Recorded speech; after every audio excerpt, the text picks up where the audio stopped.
शेख मुख्तार यांचे चरित्र. शेख मुख्तार हे 24 डिसेंबर 1914 रोजी दिल्ली, ब्रिटिश भारत येथे जन्मलेले एक प्रमुख भारतीय चित्रपट अभिनेता आणि निर्माता होते. त्यांचे वडील चौधरी अशफाक अहमद हे रेल्वे पोलीस निरीक्षक होते जे कराचीहून दिल्लीला गेले होते. त्याच्या वडिलांची त्याला पोलीस किंवा सैन्यात भरती होण्याची इच्छा असूनही शेख मुख्तार रंगभूमीकडे आकर्षित झाला आणि कोलकाता येथील एका थिएटर कंपनीत सामील होऊन आपली आवड जोपासली.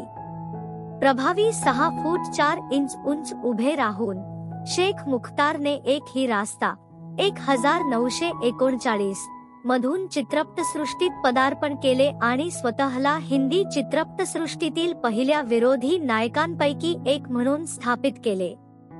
4 दशकांच्या कारकिर्दीत 1941 मध्ये बहन, 1942 मध्ये रोटी आणि 1949 मध्ये दादा यासह असंख्य यशस्वी चित्रपटांमध्ये ते दिसले.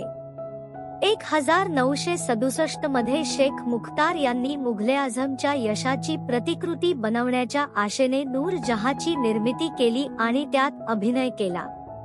तथापि भारतात चित्रपटाच्या अपयशामुळे लक्षणीय आर्थिक अडचणी निर्माण झाल्या, ज्यामुळे 1960 च्या उत्तरार्धात त्याचे पाकिस्तानात स्थलांतर झाले. नूर जहांच्या मूळ प्रिंट त्याने सोबत घेतल्या. शेख मुख्तार यांना 2 मुले, मोइनुद्दीन नावाचा मुलगा आणि मरियम नावाची मुलगी. त्याची नंतरची वर्षे आर्थिक ताणामुळे वाढलेल्या आरोग्याच्या आव्हानांनी चिन्हांकित केली. 12 मे 1980 रोजी लाहोर ते कराचीला जात असताना हृदयविकाराच्या झटक्याने त्यांचे निधन झाले. गंमत म्हणजे नूर जहां त्याच्या मृत्यूनंतर 12 दिवसांनी पाकिस्तानमध्ये प्रदर्शित झाला आणि तो हिट झाला, तरीही तो त्याचे यश पाहण्यासाठी जगला नाही.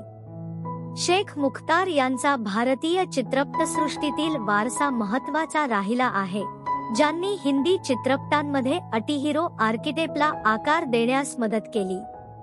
40 हून अधिक चित्रपटांमधील संस्मरणीय कामगिरीने चिन्हांकित केलेल्या त्यांच्या 4 दशकांच्या प्रभावी कारकिर्दीत अभिनेता आणि निर्माता या दोघांच्याही अष्टपैलुत्वाचे प्रदर्शन झाले. त्याच्या नंतरच्या वर्षात लक्षणीय आर्थिक अडथळे आणि वैयक्तिक आव्हानांचा सामना करत असतानाही त्याचा कलात्मक प्रयत्न सुरू ठेवण्याचा त्यांचा निर्धार सिनेमासाठीचे त्यांचे अटळ समर्पण प्रतिबिंबित करतो. पाकिस्तानमधील नूरजहांचे मरणोत्तर यश त्याच्या दृष्टी आणि प्रतिभेचा एक कडू पुरावा आहे, जरी तो त्याच्या विजयाचा साक्षीदार होण्यासाठी कधीही जगला नाही. दिल्लीतील थिएटर प्रेमी ते भारतीय चित्रपटसृष्टीतील एका उत्तुंग व्यक्तिमत्वापर्यंतचा त्यांचा प्रवास वर उभा राहून रूपक आणि शब्दशः अभिनेत्यांच्या भावी पिढ्यांना प्रेरणा देत आहे. शेख मुख्तारची जीवनकथा करिअरच्या गौरवशाली उंची आणि आव्हानात्मक खोली या दोन्हींचे उदाहरण देते. चित्रपटसृष्टीत भारतीय चित्रपटाच्या सुवर्णकाळातील एक अविस्मरणीय व्यक्तिमत्व बनवले.